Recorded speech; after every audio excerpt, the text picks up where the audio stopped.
Hello and welcome. I'm checking in to see if this is going live. It is from our end.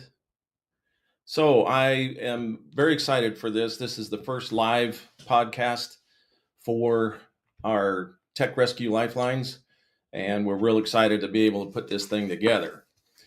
So what I'd like to do is explain a little bit about what's kind of in store, and we'll be able to kind of put this together as a questions and answers. I've got the chat up here and running. And so we've got different people that are kind of signed in, be able to ask questions as we go and be able to just kind of run through some thoughts that they have. Also gives me a chance just to kind of explain a few thoughts, ideas, philosophies about how Tech Rescue Lifelines works as a podcast, as well as our sponsor, Technical Rescue Systems. Imagine that. So without any other delays, I'm ready to go. This is something that we've been looking forward to. So I've got already quite a few lists that have been sent in to kind of go through. I don't know, there's a variety of them, all kinds of different concepts, ideas, thoughts. So here we go. Number one. So it's like, imagine this, but it says, what's one of the craziest calls that I've ever responded to?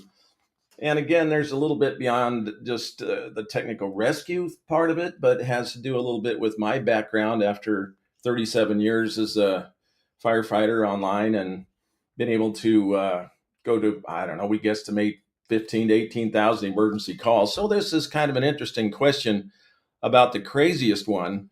We've had so many, but I'll say kind of the first one that comes to mind is, where it turns out to be not what you expect at all on your response.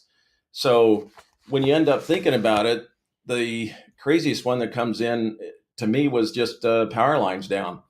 So we had power lines down, and it comes in as a single engine response. And we end up going kind of as a question on whether or not we're even going to use lights and siren. And we make our way down there. And as I approach, we start to see that the traffic on the interstate, that's where the call came in, which was kind of odd, came in. And to summarize this, it turned into a major event because now all of a sudden the power lines are down across the interstate. Two semis go by. They're both wrecked, both sides of the highway, total chaos. And here we are, first engine in. So turned out okay. We didn't have that many injuries to say, but it's just as far as craziest the way it comes in. There's a whole bunch of, here's another one real quick on the craziest ones that we get a call of a shop on fire in a little trailer park. And as we start to pull in, I notice people are kind of hunkering down. Sure enough, we're like going, well, where's the fire? And they said, fire? They said, no, it's shots fired. So all you hear after that is backup alarms. Some of the technical rescue ones is that I'd like to share with you, and this is a big one to us. What's the safest belay method in vertical rescue scenario? Total podcast on belay. And I want to bring that particular question up because that has been a topic of interest in the technical rescue world for as long as I've been around. So, gosh, we're going clear back to 1977 is belay. So it says, again, what is the safest belay in a vertical one? Without going into all the details that we cover in the podcast, I'd like to say that it has to do more with the fact of, first of all, is belay necessary? And what is belay? Famous Get Me Started. And really what I'm after is this combines with another question that I may answer or might answer it right now, having to do with the equipment that has been developed recently that has changed the technical rescue world. Man, by far, the most amazing belay system is the ASAP. So that's a Petzl device, and it's inertia-activated belay system in combination with a good shock pack, which we go into real detail in our podcast that covers belay. However, as far as the equipment that's developed over the years to have made the biggest difference in technical rescue, big time, is this crazy ASAP. Inertia-activated belay system is what the formal term is. ASAP's a trade name from Petzl.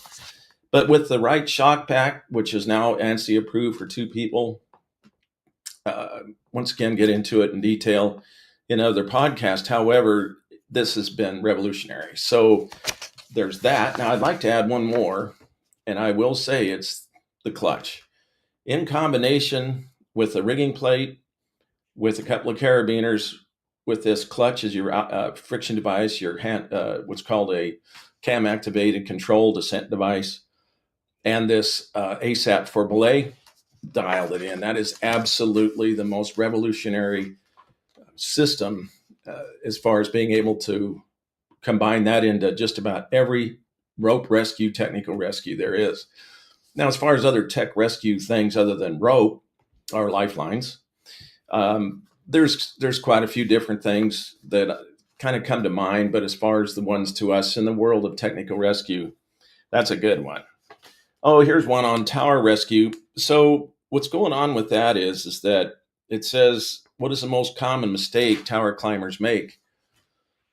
I think probably the biggest mistake, as in a lot of things, and again, now we're talking industry compared to the rescue world, but I would say straight out of the gate that the concepts in their mind is, this will never happen to me.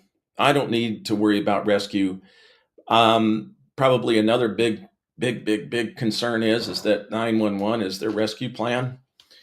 That is a big mistake. And it's not something that's even allowed in the standards. Once again, I've got podcasts explaining all of that, especially specifically tower communication, tower climbing, safety, and rescue. So let's look at that in 2 ways. One is the tower climber in the industry that's climbing the towers, and it's their job. Then the interesting part to that for everybody to hear, please take this note, and that is that it is the responsibility of the employer of the tower climbers in the industry that they are responsible for rescue. I'll say that again. Seriously, the communication tower climbing industry is required to have a rescue plan that does not involve 911. Now, let me clarify. We want you to call 911. That's not saying not to call. However, for the actual formal rescue with some ill-injured or post-fall climber on a communication tower, which is what the question's asking, the mistake they make is that this assumption that 911 is going to be the answer. Okay, let's switch gears for a second. How about us in the world of technical rescue response? 911's our work number. Appreciate that. I was also the chairman that was running the committee in NFPA 1670 when we introduced tower rescue as a actual discipline of the technical rescue titles, the actual titles. So with that in mind, we have to realize that the community emergency response system, the 911, typically is not trained to handle an emergency on a communication tower. No disrespect by any means. Good grief, I'm in the training business. I've actually done rescues on communication towers and light towers that were essentially not the tower climber that's in the industry. This is more for the response I did, was kids stuck on a tower and a person that was wanting to commit suicide on a tower. So those are other responses that we go on in emergency services. However, back to the mistake that the industry tower climbing person that makes, I think, once again, is this concept that it'll never happen to me, 911 if that's the case, and working also on, you can get started in the tower climbing safety and rescue part of it for their perspective on what to do in the event they do fall. So I think it's the context of rescue and what to do if in the event there is somebody that fell. So that's a big part of it. All right, another one I think is pretty cool is to how do you select the right harness for different rescue scenarios? Well, that's a good one. And that is something that I have to tell you is the basis of an entire podcast on harnesses and the harness fit. So in summary for this live podcast and answering questions directly, is to select the right harness. So there's two main context to a harness for us in this business, between the fall arrest harness and what I refer to as a suspension harness. So the rescue harnesses typically are what I consider a suspension harness. They may not be marketed specifically like that, but here's the point. The point is that a full body harness that we in the rescue world wear typically are the ones, and including, I want to add this, the Society of Professional Rope Access Technicians wear these suspension harnesses. And the reason I use that term is because we can sit in these harnesses for hours. I'm honored to be a SPRAT level 1. And with that said, the training and the work that is done, we spent hours and hours in these harnesses. And I've done rope access actual jobs and contracts that will require us to sit in a harness for a long time.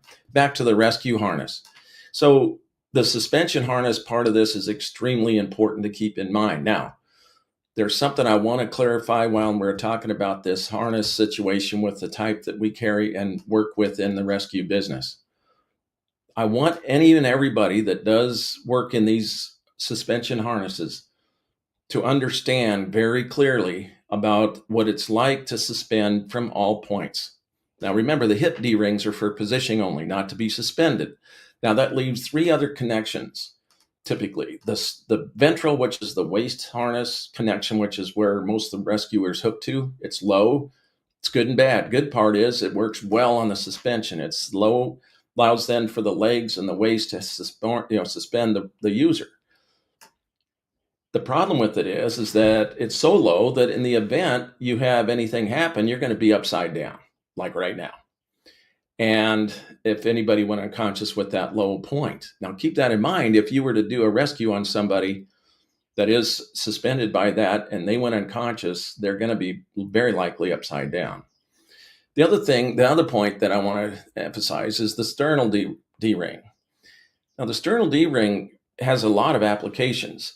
And in the rescue business, I like it a lot, but there is one drawback, and that can get with the rig where you have your chest harness hooked to your chest, your sternal D-ring.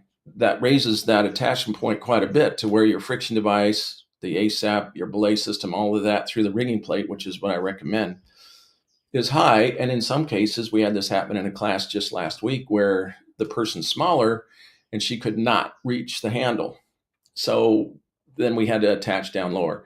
Keep some of these things in mind. The sternal D-ring for the fall arrest world is designed pretty much specifically for ladder climbing safety systems.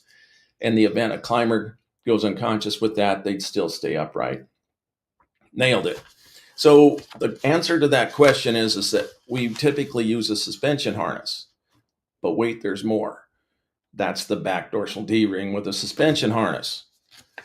I went through extensive, I can say, training, and also train this way is to make absolutely certain, and I hope everybody hears this, of all the questions asked, this one's one of the more important out there, and that is, do you suspend and have you suspended from the back dorsal D-ring as a rescuer in a suspension harness?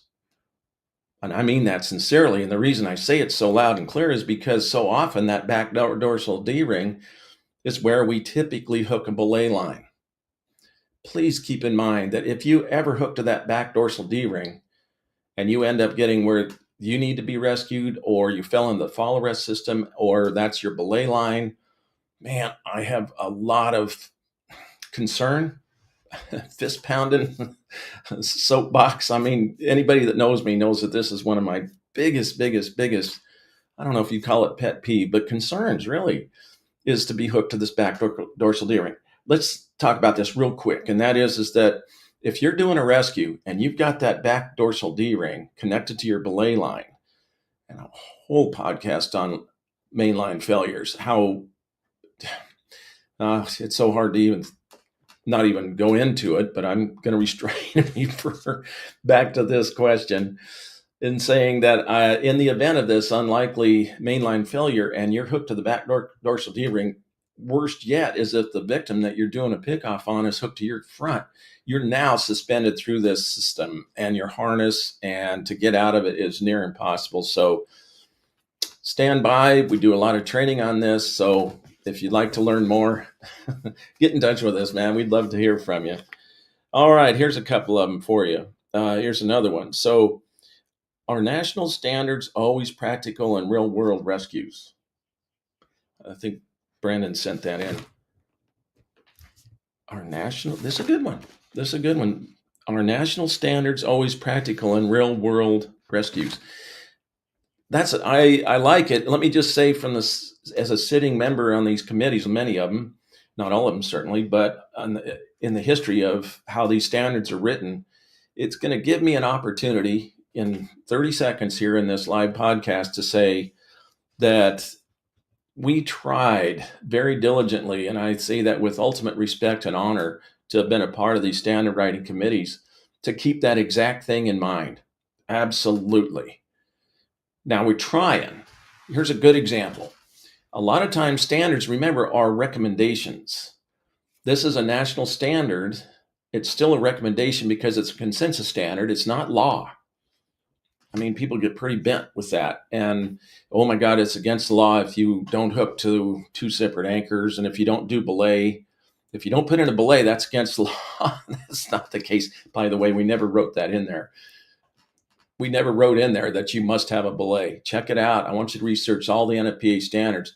It does say you need to know how to put one in an operational plan. But boy, that's a big one. Once again, a whole podcast on that, whether or not you're required to have a belay. So this question asks, is it national standards? Really? Okay, that's pretty cool to note. But we've tried.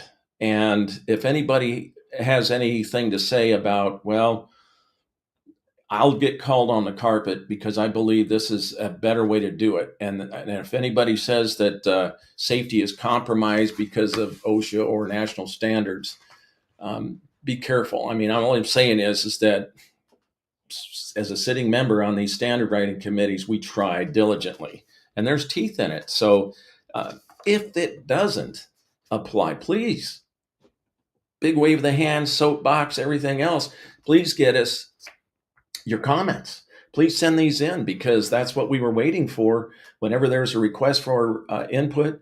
Also, just know the people that are on the committees, look it up and contact them because we're more than excited to hear about the comments if a national standard doesn't work in real world. So that's a great question. So Brandon, I thank you for that one. Oh, here's one that's kind of fun. So have you ever... So what is the weirdest animal that you've ever had to rescue? That's kind of fun. Well, Clyde comes to mind first. We've had many cases where there's a structure fire and, we will ask if we have somebody walking around, the owners, whatever, is there anything in the house that you really want? I've got all kinds of stories about that. But Clyde, they're like going, yeah, Clyde, yep. We need to get rescued. He's down there in his aquarium, and it turned out he's a big iguana. And so that's cool. I got all my gear on. I didn't feel like I was too compromised safety-wise to go rescue Clyde. The funniest part of it was, and of course, this cost me lots of ice cream because as soon as I came out of the basement, I didn't get 15 steps around the corner, and there's the newspaper photographer, and got a picture, and that was the picture. Of course, wasn't so much about the house on fire. It had to do more with rescuing Clyde, the iguana, as I walked out. And of course, that's the picture that got in the newspaper. One other one, Ringo.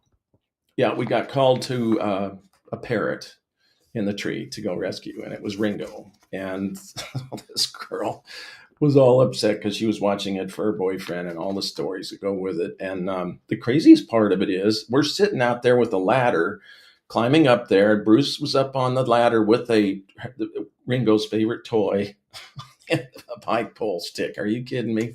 And he goes up there and yep. And darn if it didn't work. I mean, that's the part. Now, I've talked to other firefighter friends and everything that have had indeed been called to rescue a bird or a squirrel in a tree. And don't even get me started on cats, but that's kind of funny. So as far as weirdest animal, we've rescued a lot of dogs and cats. We tried desperately. So take away this note that if you could come to the, if anything's happening, please let us know. It wasn't a weird animal, but it was something that the folks were very excited that we saved animal wise. Was this lady had a business of tropical fish, and she had aquariums of fancy tropical fish downstairs. And so we did cover those all up with salvage covers. The cool thing that we did, we got coordinated with the neighbor, ran a bunch of extension cords over within the right kind of extension cord. Be low on stall points for us to have something happen to the neighbor's house for this extension cord running all the heaters and filters for these aquariums. So that's kind of fun right there.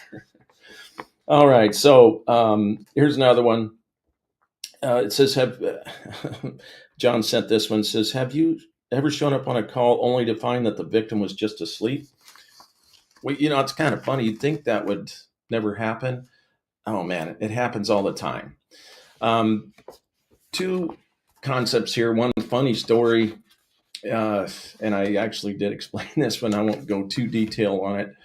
But one of the funniest stories that they weren't really asleep but drunk was his call came in as a motorcycle accident around the reservoir, and it's a dirt road. It was off on the side, and we get there. Sure enough, there's the motorcycle there with the wheel missing in the front and leaned up against the rocks, and the guy's in the ditch upside down, just passed out, well, injured, we thought. So it wasn't that he was asleep, but when we were trying to evaluate him and we figured it was a motorcycle accident, we start to kind of try and get his level of consciousness of whatever. He starts to get pretty groggy. About the time that he's starting to come around, we get him sitting up on the edge of the cot, and here comes a truck by us. And sure enough, this guy's yelling at us, "What are you doing? What are you doing?" We're like, "We're on the scene of a motorcycle accident." He's like, "What accident?"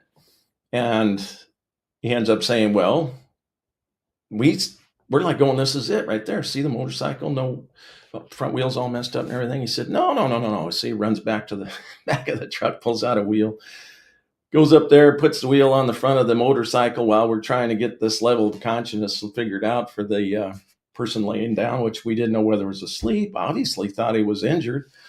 And sure enough, after we cut the legs up on his pants to see if he had lower leg injuries, I mean, he wasn't really responding. It wasn't that he was asleep. It was just that he was drunk, and his buddy that was the driver was fine. He was not drunk or inebriated at all. He fixed the motorcycle. These guys get on the back of the motors. This guy did. And they drove away with this guy's pants flying in the air from us cutting his pant legs up. That one's pretty funny. That was one that you just can't, like say, you just hardly can't make these stories up. So here's another comment that was asked here. So this is kind of fun.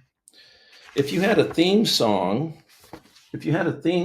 to for your business, what would it be?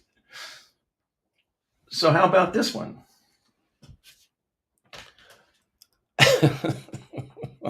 I like that. I think that's coming across. It's pretty fun. So I did get that one early to be able to pull that one up. For those that don't know, that's Get Smart. The theme song. So I figured, well, by golly, we're rescue technicians. We got to get smart. So there you go. That's kind of fun. All right. So here's another question that came up. How often should teams train to stay truly mission ready? Brady said that.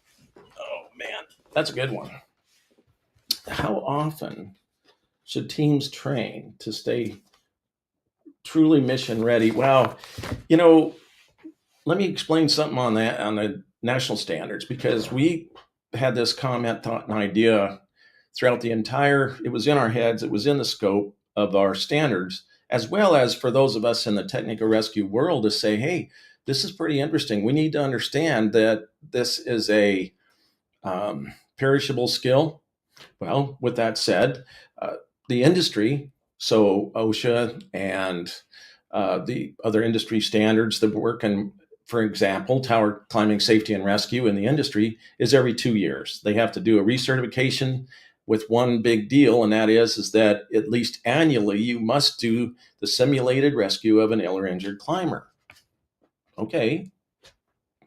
It's a perishable skill. And so what do we think?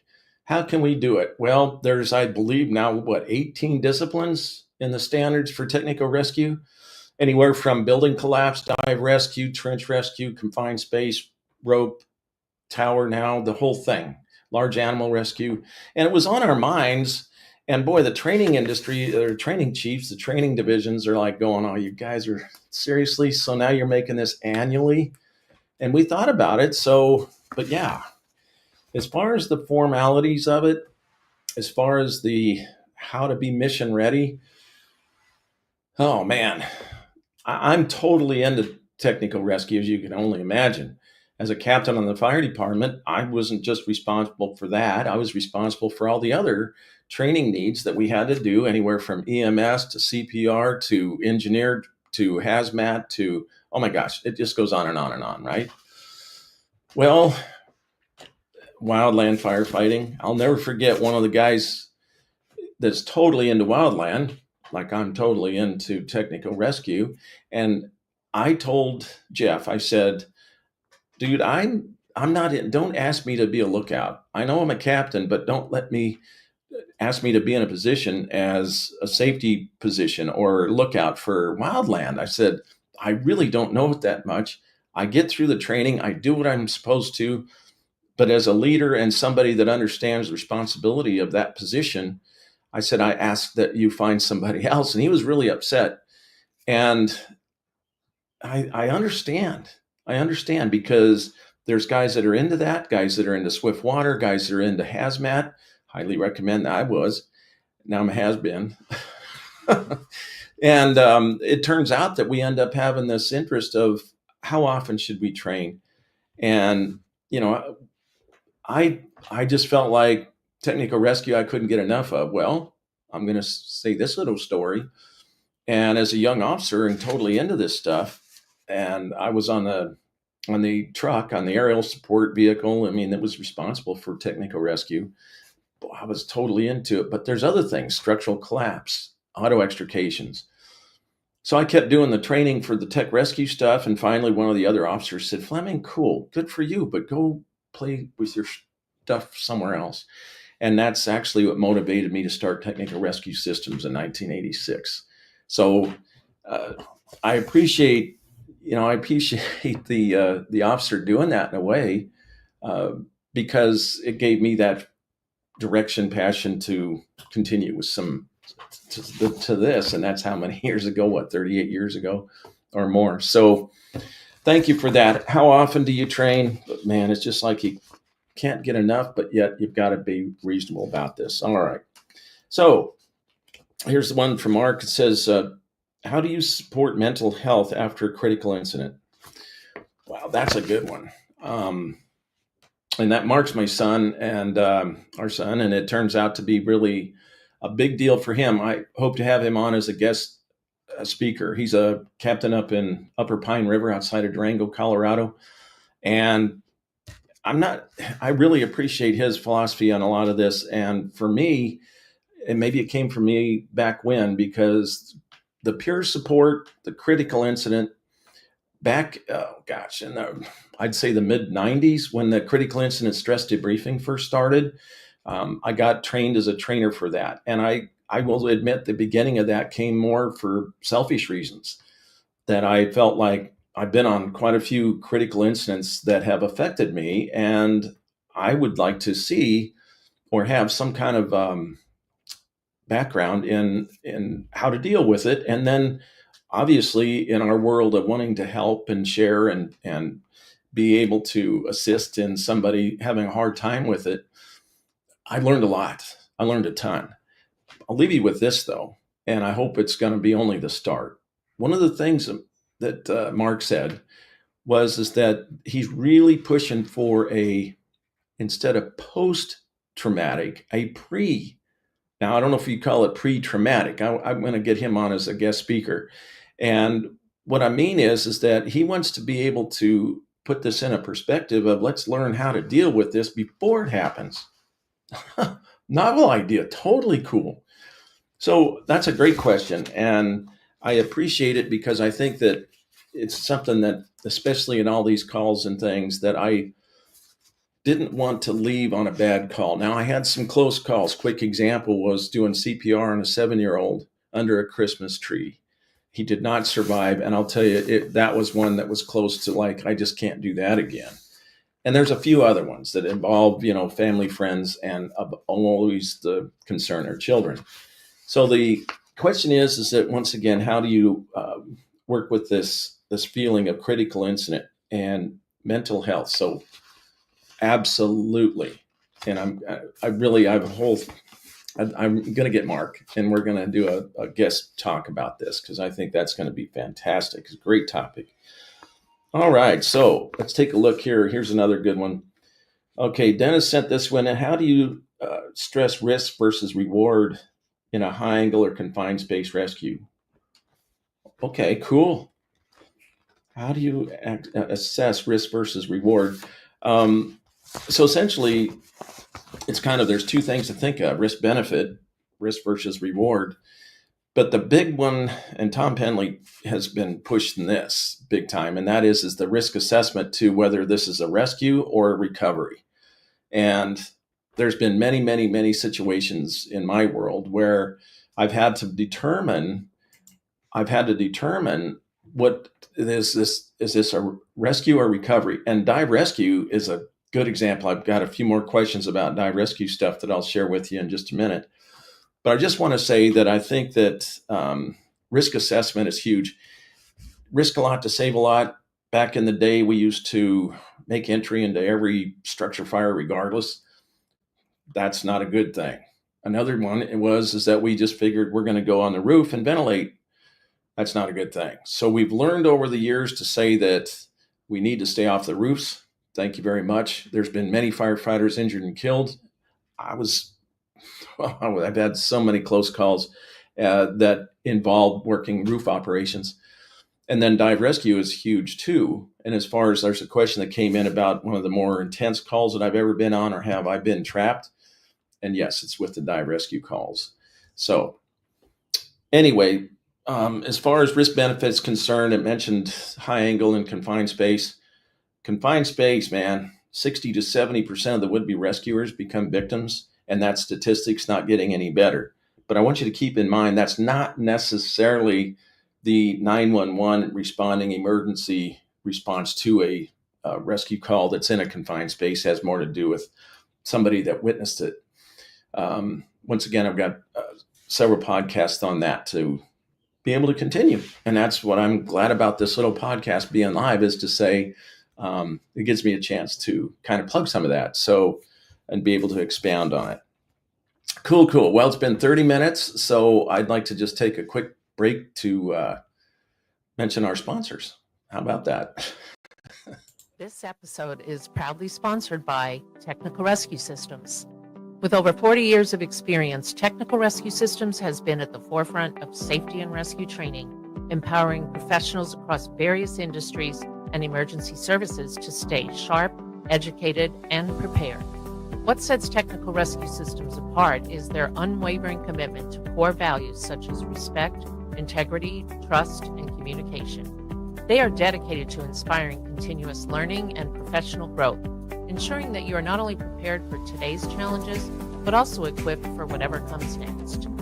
If you and your company are looking to advance your health and safety programs or enhance your rescue skills, visit their website at technicalrescuesystems.com or give them a call to learn more. Wishing you all the best.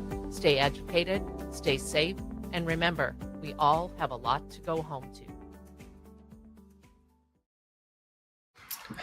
Cool. I'm always excited to be able to have that. I mean, after all, if it weren't for Technical Rescue Systems, I mean, I wouldn't be here, that's for sure. And being able to share all this and our training and man, a lot of that is so important. Cool. Well, while the break, there was a couple of comments that came in, and let's see here. It's pretty good. Ever responded to a call that turned out to be a complete prank? Yeah, we did. Not a rescue call. There's two things that came up on this prank thing. One of them was bad. I mean, these kids, man, I don't understand. There's a couple of them. One of them was these kids. I don't know how they thought this was a funny idea, but they said that their oven exploded and there was somebody critically hurt. And good grief, I don't know. So we go to the house. Turned out to be the neighbor's house. These kids, one thing leads to another. They did get caught, and boy, they had a lot to answer to. And we got to know those kids pretty well because they really didn't mean any real harm. However, the drill was as after they were essentially caught and interrogated. I can't even imagine the parents on that one, but they brought them around to every one of the apparatus that would have responded to that and got to talk and ask questions to us. So that was pretty cool. Another one that wasn't really, I don't know, it's actually pretty funny, was the tower rescue that I did. And I've mentioned it, I've shown videos. It made its way to my retirement because the 9 News and all the hype after this. But the call came in as two kids stuck on a flagpole, and that came by the police. And so we were like going, well, that conjures up all kinds of images, right? Anyway, as it turns out, these two kids, I won't go into the whole technical part of what it took to make the rescue, but these two little farts, they were probably about 12 and 14, something like that.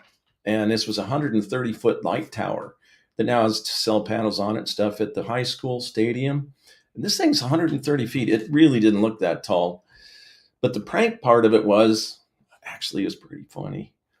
These two kids took a pair of coveralls and filled them full of straw. And they climbed this. Both of them got up to this platform.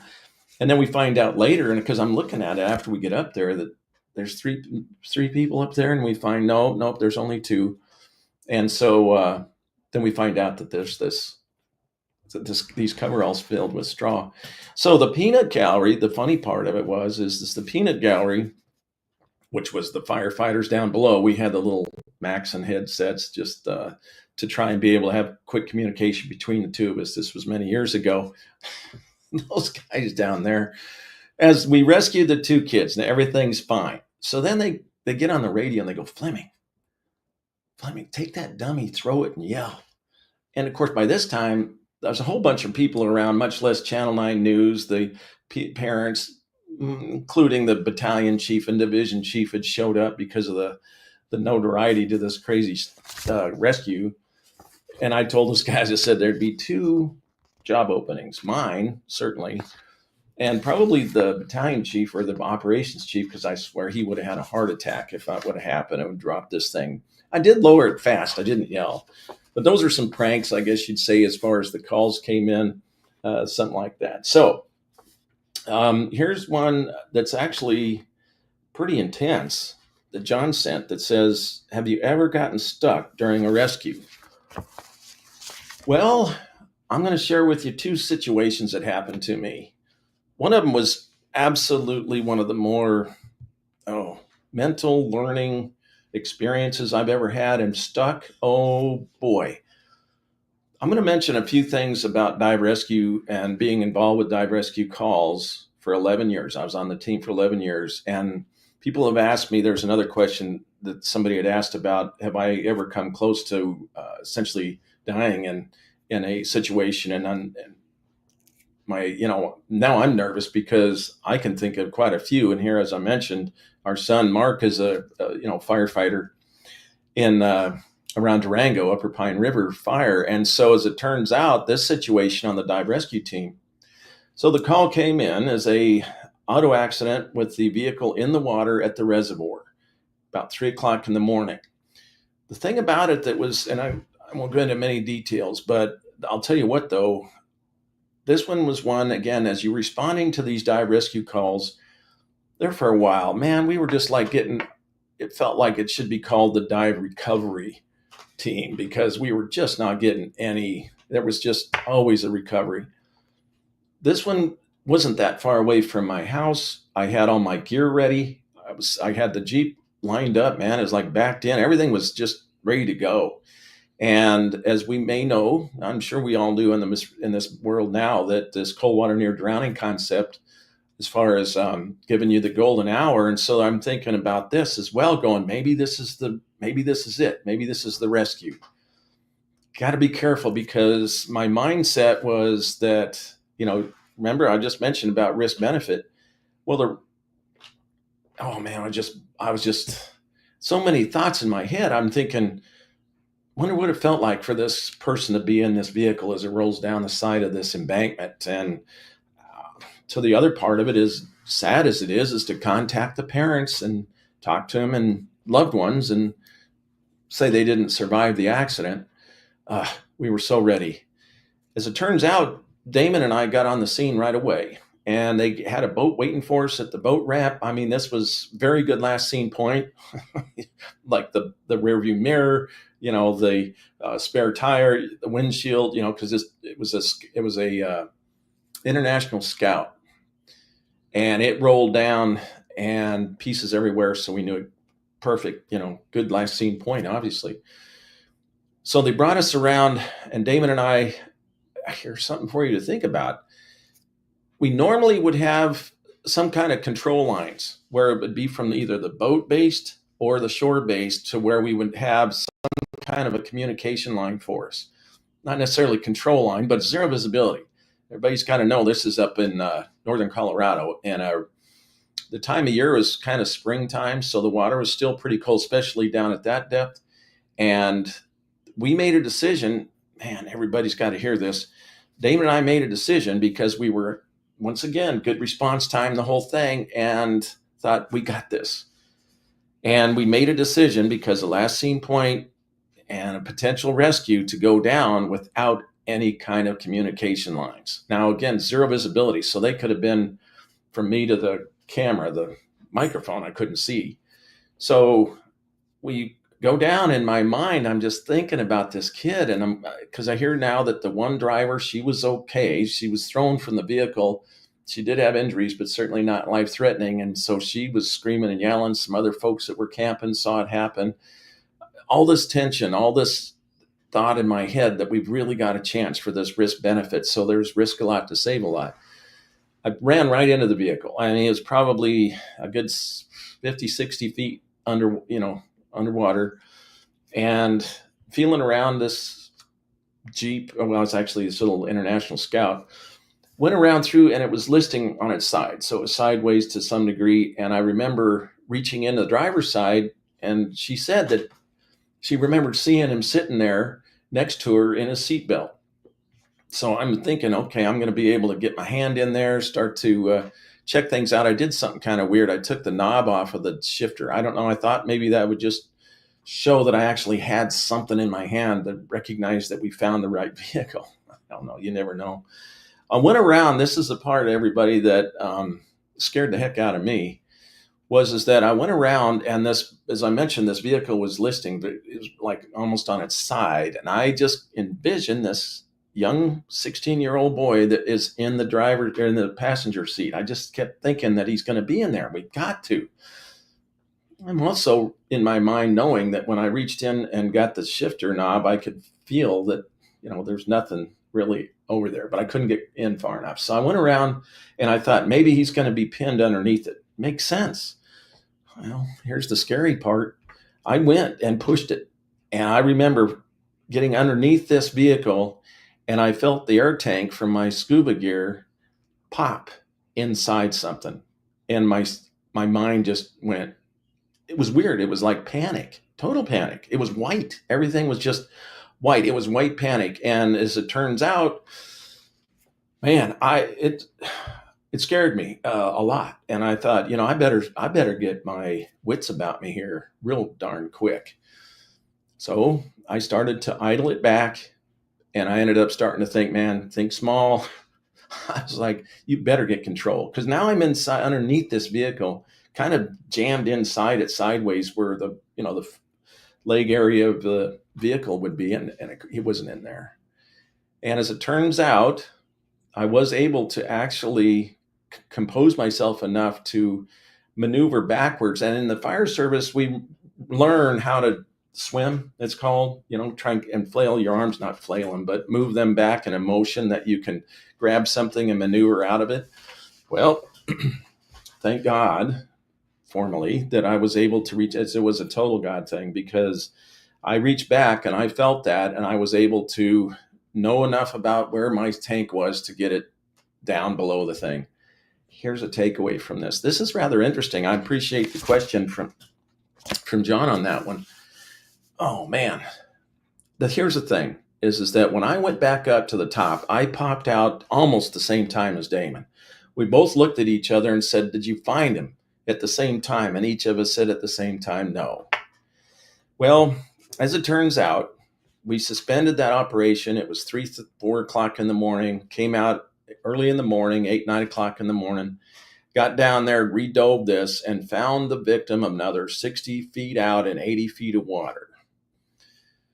Well, here's another takeaway from that, and I've got just a couple more, but the takeaway from that is that I never said anything about that call for literally years, because I felt like I would have really let the team down. I would have let my family down. I'm better than that. I'm better educated than that. It was a very, very personal event. So that answers some of the questions that come up with this. And I really did, man. It bothered me for years. However, now I feel it's important to share it. And that's one of these things about this podcast, is to be able to share this for those that are in this world of technical rescue. So, or just in the emergency services or industry, or just interested to know what it's like to be in this world. So thank you for listening to that spiel. All right, we'll move on to a couple more. And I see, yeah, there's 2 more on there. So some of the funny ones, let's see. Oh, we already talked about if they've been asleep or not. Have we ever used duct tape? That's kind of an interesting question. Have I ever used duct tape? And the answer is yes. There's 2 reasons I have seen that happen. And one wasn't duct tape, but one was another scenario. The duct tape part, we have used it to strap like victims' feet together. And it can be for 2 things. I get a question. It's in here. I don't know if I have time to address it really. And that's what to do with the belligerent person. But this duct tape one has got a couple of fun kind of stories real quick. One of them is that it was not really, the duct tape was used to actually stabilize between 2 legs. And this was from somebody that was on scene before us, because typically we'll use the cling gauze, and it's a good technique if you have a injured, broken leg and you don't have anything to really splint it to the other leg, things like that. There have been cases where people have thought about if somebody gets belligerent. And by the way, a lot of cases with somebody that comes awake after suffering a seizure and it's postictal and they're not really sure where they are, they can become belligerent. Now they're the nicest people in the world, but I've got a few podcasts, talking about stories, and 911, the call comes in. So that's one of them. But as far as duct tape, but I will tell you the one, I won't go too far into it, with a guy that was all flailing around in the back of the ambulance. He was all drunk and his buddy was sitting there and he was just off the scale, just kind of being a wild man in the back. It's what I didn't need. So I thought, dude, what's wrong with your wrist? And he's like, what? I said, look at your wrist, man. That's jacked up. And I had that roll of gauze. It's not duct tape, but this clean gauze on there. And I said, dude, man. So I grabbed his hand kind of, and I wrapped his wrist really, and I said, man, I bet that feels better. He didn't know he was all wasted. He didn't know what the heck that was about. Still playing around a little bit. And I happened to get his other arm next to him and put them together and hog-tied. I mean, like right now, it was just like cattle roping or whatever, where you tie this guy's hands together. And he was all upset at first. What the heck? And then he said, whoa. That was cool, man. And he tried to shake my hand, and he was my best friend after that. So anyway, there's a couple other ones here real quick. If I were to this is kind of interesting. 1 carabiner for a whole rescue. I like that. I don't know. Let's see. That was from Fred. 1 carabiner for a whole rescue. We are always carabiner short in our gear bag. But I've always encouraged for folks to understand that they can do a lot with 1 carabiner. I like that question. Probably the big one that comes to my mind first with a single carabiner is the Munter hitch, because we can do rappels with them, and we can do high tension tie-offs without any carabiners. I'd like to take that question a little bit to the thoughts of y'all and decide what can you do with the little limited amount of gear. Make sure that carabiner is the right one. I've got another question, and I'll lead into this other question that says, between screw link and auto locking.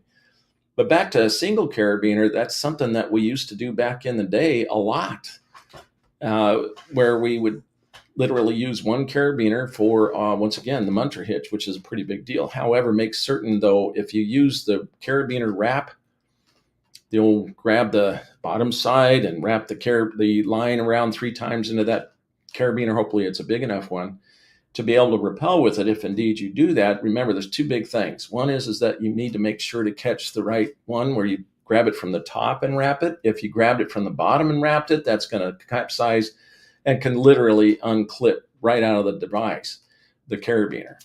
Make sure it's correct. The other part to it is that I think, as far as the munter hitch, the problem with either one of those friction devices to be able to rappel with is the twisting. It twists that line really a lot. And if you've got any distance, it creates a lot of friction. That's good. But the bad part is that it can twist or hackle the rope real bad. So you end up being hung up off of the ground typically with that. But I did notice one more carabiner question, and that is the difference between what are my thoughts on the screw link carabiners compared to the auto locking. That's a good one.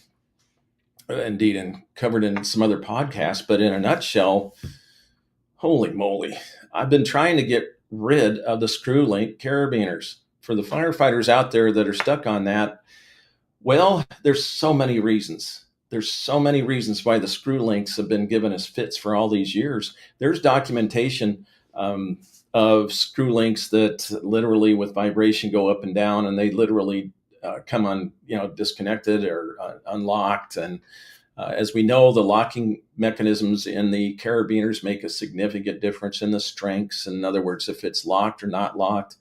I started back when there wasn't much on screw link locking or anything. What we did was oppose carabiners so that, and that makes sense. Problem with it is it takes 2, and when you're in the mountain climbing, rock climbing world, that's, you don't want to give up any extra carabiners. There's no such thing of an extra one. So back to that, I have to laugh sometimes almost because I've had people in rescue teams that have a mix of screw link and auto locking carabiners. Okay. And believe it or not, they said that any life safety, I'm not going, which is our world, will be the auto locking carabiners.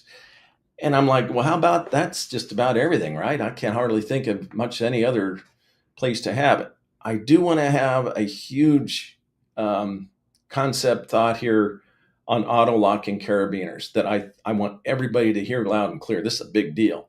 And it's between a 2-action and a 3-action locking carabiner. A 2-action, you just turn it and it can unlock and open. That's dangerous in a position of anchor. So in other words, if you've used that 2-action steel aluminum carabiner, if it's 2-action and you have that up against, like, say, an edge or the ground or something in the point where that can roll, it just takes essentially literally a half an inch or 1 inch of rolling and having that gate roll with that. It can literally unlock. And I've seen it happen. I've got pictures, videos, circles, arrows, paragraphs that all talk about how this 2-action carabiner can end up being trouble. So the 3-actions, sometimes referred to as cuspiners, because some pull down, turn it open, some push up, turn it open. Almost all the Petzl ones are push up, turn it open. I talked to Rock Thompson, not even a month ago, and he had talked about the design, and he was one of the first to have the pull down, turn it open. Thought it was more, and I think it is, user-friendly, kind of intuitive compared to trying to push it up. Also, when you get the ones that are real wide, bigger ones for your hands, it's hard to disconnect and connect. All right, cool. There's just enough time for just a couple more. So, training standards. This is a good one. What's the biggest myth about technical rescue standards? Oh, there's 2 big myths. Number one myth that has just driven me crazy from the clear back in the beginning of all the NFPA standards is this 15-to-1 safety factor. That has been such an interesting topic, and I'm going to clarify a couple of things right now. One of them is that was never the case. The only reason there was a 15-to-1 even thought of was because back in 1983, when we found out that the new nylon lifeline construction can handle all the way up with a half-inch line, 12.5 millimeter, to the 9,000 pounds. In the world of testing, American National Standard Institute, some of the other ones, they use 300 pounds for firefighter testing weight. For the industry like OSHA is typically 220 or 1 kilonewton, 224, right? So here we go. The thing about it is that 2 firefighters in that technical weight at 600 pounds, when 9,000 pounds, 600 divided into 9,000 is 15-to-1. That was never intended for that. Now, I'm not saying that there shouldn't be a safety factor. I do, and I seriously want you to listen to it. If you can and you have a chance, I've got a whole podcast on safety factor because I believe that it's misunderstood. Louis McClure came up with really the best explanation for it. Whatever you decide, find the weakest link, that whole thing. Big deal, though, it must be moving. That's a hint. So tune in to the podcast about safety factors because it makes sense. If you're working with mechanical advantage system, then that means it must be moving to calculate it correctly. That's a famous get me started. So 15-to-1 is one. That's a big myth that another one that's a myth in the standards is that you must have a belay. Bring on the comments, please bring in comments about this because we didn't write in there that you must have a belay. It's not.